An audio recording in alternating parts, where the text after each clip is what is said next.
Hello students, this is your science next chapter, chapter 2, microorganisms, friend and foe. So in this chapter we are going to study about microorganisms, its type, its uses and disease due to them. So first of all we are going to start with this, its definition. So इसकी definition क्या है? Living organism around us which we normally cannot see. These are called microorganism और microbes. ऐसे living organisms जिन्हें हम देख भी नहीं सकते हैं, लाइक वो इतने टाइनी होते हैं कि हम उन्हें अपनी आँखों से देख भी नहीं सकते हैं. सो इन्हें इसीलिए माइक्रो ऑर्गेनिज्म और माइक्रोब्स कहा जाता है. यहाँ पे जो माइक्रो वर्ड है, ये माइक्रो का मतलब क्या होता है? माइक्रो का मतलब यही होता है कि बहुत छोटा, tiny. During rainy season, moist bread gets spoiled and its surface gets covered with grayish-white patches. यहाँ पे एग्जाम्पल दे रखा है. एक एग्जाम्पल में हमने क्या देखा है कि ये जो हमारा रेनी सीज़न रहता है, रेनी सीज़न में जो हमारी ब्रेड होती है, वाइट ब्रेड, उस पर क्या होता है, कई बार वो ख़राब हो जाती है, तो उस पर ग्रेइश एंड वाइट कलर की एक लेयर कवर हो जाती है. तो वो ये जो लेयर होती है, ये क्या होती है? ये माइक्रो ऑर्गेनिजम्स ही होते हैं जो उसे ख़राब कर देते हैं. नेक्स्ट हमारी एक एक्टिविटी दे रखी है माइक्रो ऑर्गेनिजम्स के लिए. सो activity first and activity second के अंदर क्या है, हमें सॉइल लेनी है, सॉइल को में वाटर डालना है उसमें. एंड सॉइल तो क्या है, नीचे की तरफ सेटल हो जाएगी, नीचे तरफ बैठ जाएगी एंड वाटर ऊपर रह जाएगा. तो ये जो वाटर है, इसे हमें क्या करना है, माइक्रोस्कोप्स की हेल्प से हमें देखना है. सिमिलर यहाँ पे क्या है, यहाँ पे पॉन्ड से हमें कुछ वाटर लेना है, इस वाटर को भी हमें माइक्रोस्कोप की हेल्प से देखना है. तो इसमें हमें क्या दिखेगा, इनमें हमें क्या दिखेगा कि यहाँ इसमें क्या है कि ये जो सॉइल है, सॉइल का जो वाटर है या फिर सॉइल है, ये इनमें क्या है, बहुत टाइनी से ऑर्गेनिजम्स होंगे. सो ये जो टाइनी ऑर्गेनिजम्स होते हैं, इन्हीं के हम क्या कहते हैं, माइक्रोब्स कहते हैं. These microorganism or microbes are so small in size that they can not be seen with the naked eyes. That means कि हम ये इतने टाइनी होते हैं, इतने छोटे होते हैं कि हम इन्हें नेकेड आइज से देख ही नहीं सकते. मतलब अपनी आँखों से हम इन्हें देख ही नहीं सकते, हमें माइक्रोस्कोप की हेल्प लेनी ही पड़ती है. और कई ऑर्गेनिजम्स, माइक्रो ऑर्गेनिजम्स ऐसे होते हैं जिन्हें हम माइक्रोस्कोप की हेल्प से भी नहीं देख सकते हैं, वो इतने छोटे होते हैं. लाइक अगर हम ब्रेड की बात करें, हमने जो एग्जाम्पल अभी पढ़ा था, तो अगर हम इस ब्रेड को मैग्नीफाइंग ग्लास की हेल्प से देखेंगे तो हमें दिख जाएंगे माइक्रो ऑर्गेनिजम्स. बाकी जो नहीं दिखते हैं मैग्नीफाइंग ग्लास से, उन्हें हम माइक्रोस्कोप की वजह से, माइक्रोस्कोप की हेल्प से हम देख सकते हैं. सो इन्हें माइक्रोस्कोप की हेल्प से देखा जाता है, इसीलिए इन्हें हम क्या कहते हैं, माइक्रो ऑर्गेनिजम्स कहते हैं. नेक्स्ट हमारा माइक्रो ऑर्गेनिज्म का क्लासिफिकेशन है. यहाँ पर हम क्लासिफिकेशन पढ़ेंगे. सो माइक्रो ऑर्गेनिजम्स के क्लासिफिकेशन है, इन्हें 4 मेजर ग्रुप्स के अंदर हमने डिवाइड करा है. ये ग्रुप्स कौन कौन से हैं? Bacteria, fungi, protozoa and algae.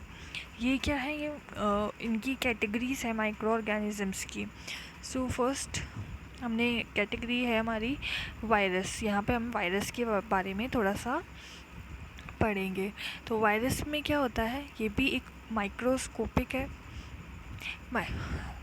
Virus are also microscopic but are different from the another microorganism. they however reproduce only inside the cell of the host organism which may be a bacteria, plant or animal. ये जो virus होता है, ये भी microscopic होता है, इसे भी हम माइक्रो ऑर्गेनिजम्स की कैटेगरी में डालते हैं. बट ये डिफरेंट होता है बाकी माइक्रो ऑर्गेनिजम्स से. डिफरेंस इसके अंदर ये होता है कि ये कभी भी फ्रीली नहीं होता है, मतलब फ्रीली किसी भी एनवायरनमेंट में ये नहीं होगा। ये किसी न किसी होस्ट ऑर्गेनिज्म के ऊपर ही होगा। होस्ट ऑर्गेनिज्म कुछ भी हो सकता है, लाइक बैक्टीरिया, प्लांट या एनिमल्स। ये इन्हीं के अंदर मिलते हैं। लाइक ह्यूमंस है, ह्यूमंस के अंदर ये मिलेंगे, कभी भी ये फ्रीली नहीं मिलेंगे। इन्हें कोई ना कोई एक होस्ट चाहिए होता है, और होस्ट इनका कुछ भी हो सकता है। प्लांट्स भी हो सकते हैं, प्लांट्स में भी प्रेजेंट होते हैं ये, एंड एनिमल्स के अंदर प्रेजेंट हो सकते हैं, किसी में भी हो सकते हैं। नाउ इनसे हमें डिजीज़ क्या क्या होते हैं। Common ailment like cold, influenza and most coughs are caused by virus. ये जितने भी डिजीज़ होते हैं, लाइक कोल्ड मतलब हमें जुकाम हो जाता है, इन्फ्लुएंजा है, कफ हो जाता है हमें, ये सब क्या है, हमारा वायरस की वजह से ही होता है। एंड जो सीरियस डिजीज़ेस होते हैं लाइक पोलियो, चिकन पॉक्स, ये भी क्या है, वायरस की वजह से ही कॉज होते हैं। एंड अदर डिजीज़ क्या क्या हैं इसके अंदर, diseases like dysentery and malaria are caused by protozoa. ये जो क्या है, ये डिज़ीज़ जो हैं ये हमारे किसकी हेल्प से होते हैं, प्रोटोजोआ की मदद से हमें ये हो जाते हैं। Whereas typhoid and tuberculosis are bacterial diseases. ये जो है बैक्टीरियल डिजीज़ेस हैं, टाइफाइड एंड ट्यूबरक्लोसिस, ये हमें बैक्टीरिया से हो जाते हैं।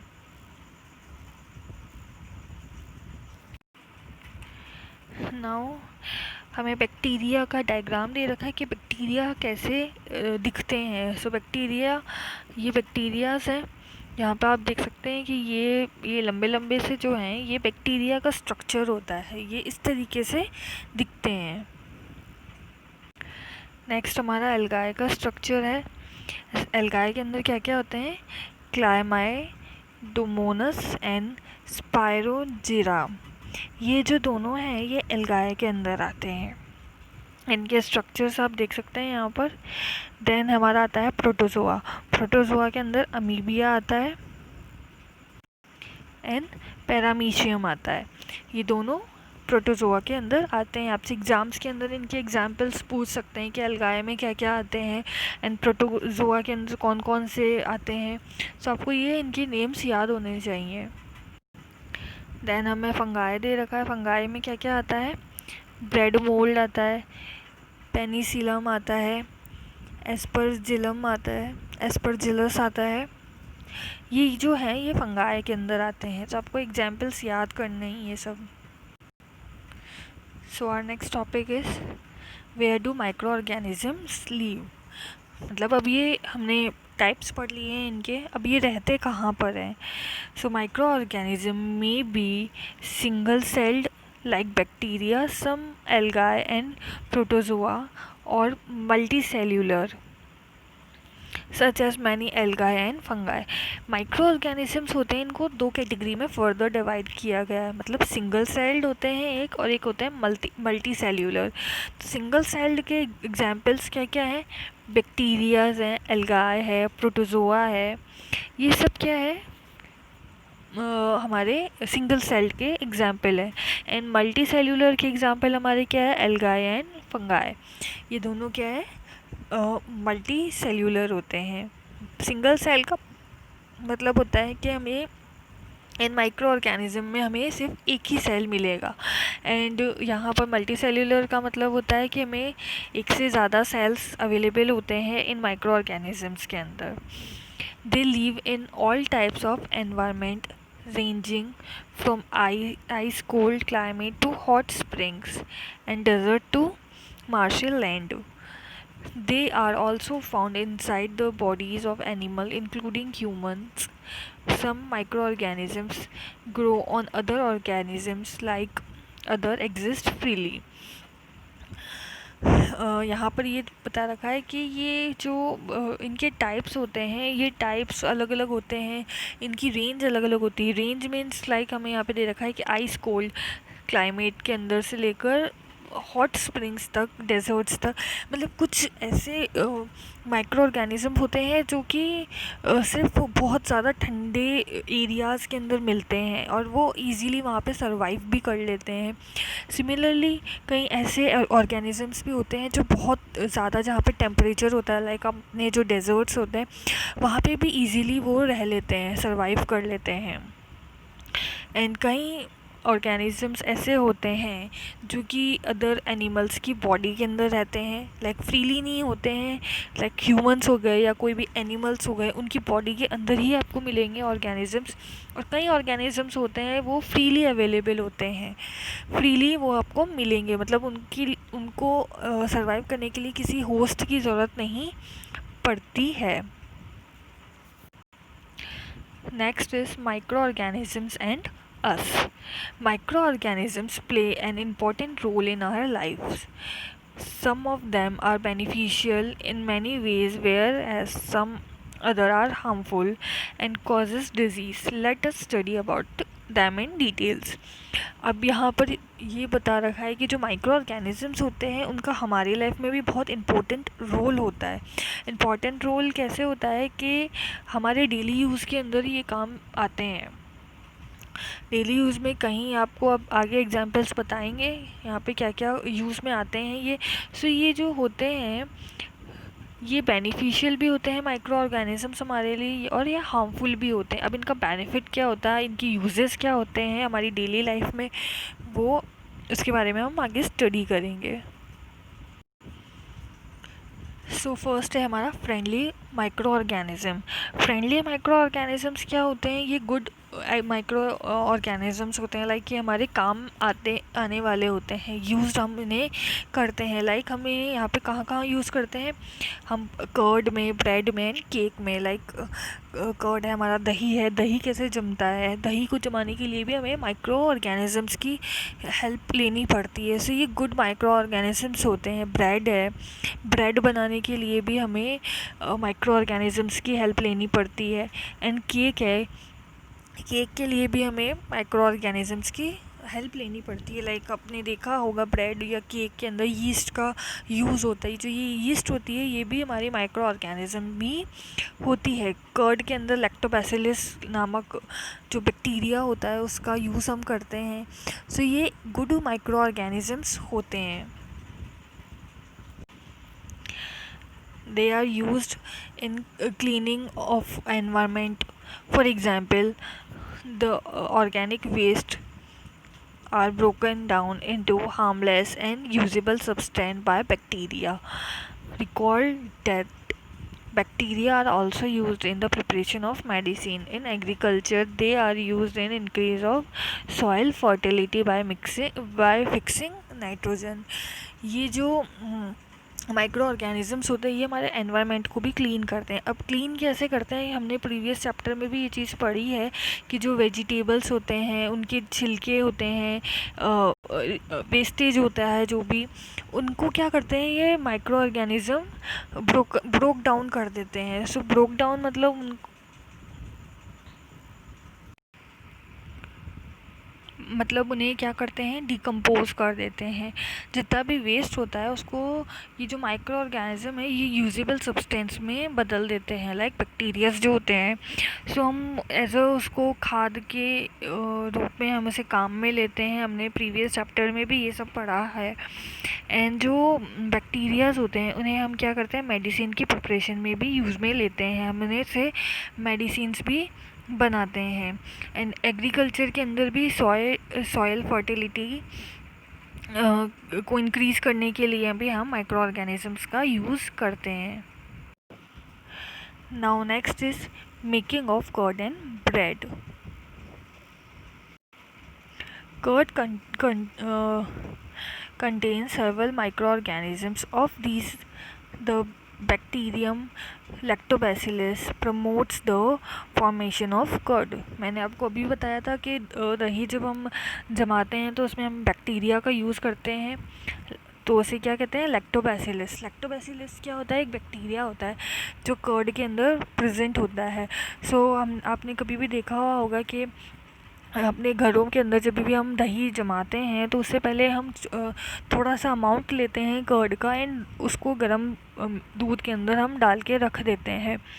तो ये जो थोड़ा सा बचा हुआ कर्ड होता है हमारा, ये क्या होता है, इसके अंदर लैक्टोबैसिलस प्रेजेंट होता है। लैक्टोबैसिलस क्या होता है, एक बैक्टीरिया होता है जो कि हम अगर दही को दूध के अंदर या दही में, ये क्या होता है, प्रेजेंट होता है।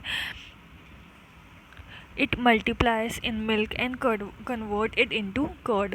इसे हम मिल्क में ऐड करेंगे तो ये क्या है, उस मिल्क को कन्वर्ट कर देता है कर्ड के अंदर।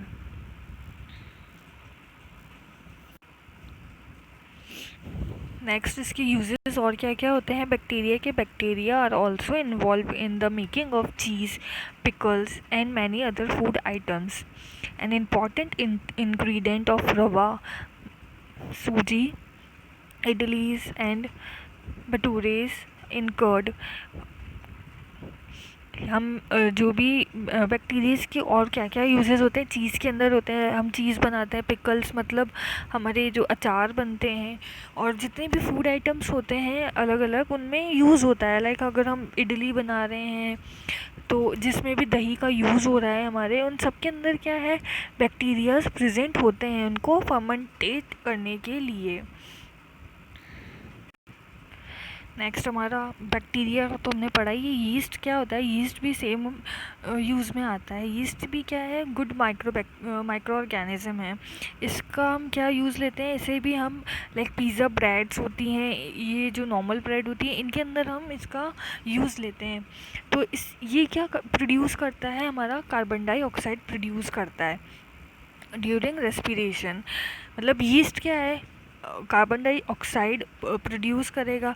ये जो कार्बन डाइऑक्साइड होती है, ये क्या होती है, हमारे डो के अंदर फिल हो जाती है। ये जो गैस होती है, डो हमारा क्या होता है, लाइक हमने कुछ भी हमने मैदे का या किसी भी चीज़ का हमने, जैसे हम आटा लगाते हैं वैसे हमने मैदा का आटा लगाया, मैदा लगाई, तो उसके अंदर क्या होगा, ये जो कार्बन डाइऑक्साइड होती है, गैस होती है, ये उस मैदे के अंदर मिक्स हो जाती है। तो उसके अंदर मिक्स होने से क्या होता है कि जो उसका वॉल्यूम होता है वो इंक्रीज़ हो जाता है। आपने कभी भी देखा होगा कि हम छोटा सा अमाउंट लेते हैं, वो बहुत ज़्यादा फूल के बड़ा हो जाता है, तो वो हमारा यीस्ट की वजह से होता है। वहाँ पे हम क्या यूज़ में ले रहे हैं, हम यीस्ट यूज़ में ले रहे हैं।